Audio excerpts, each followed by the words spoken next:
Ko'pincha sotuv ma'lumotlari bilan ishlaganimizda ularni tahlil qilish talab qilinadi. Bugun biz Excel'ning ma'lumotlarni tahlil qilishda qulay imkoniyatga ega bo'lgan Swodная tablitsa hamda uning timeline funksiyasi haqida gaplashamiz. Aytaylik, bizga sotuv haqida quyidagicha ma'lumotlar berilgan bo'lsin.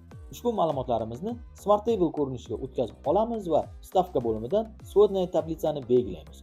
O'zimiz uchun qulay bo'lgan jadval konstruksiyasini tuzib olamiz.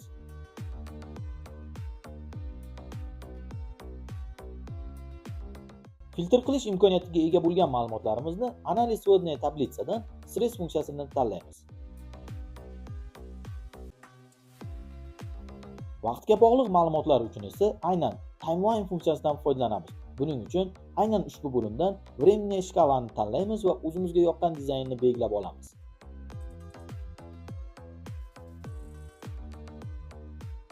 Timeline funksiyasi yordamida vaqt oralig'ini belgilash va shu vaqt oralig'idagi sotuv ma'lumotlarini ko'rish imkoniyatini beradi. Bundan tashqari, nafaqat oylar kesimida, balki choraklar kesimida ham ma'lumotlarimizni ko'rishimiz mumkin bo'ladi.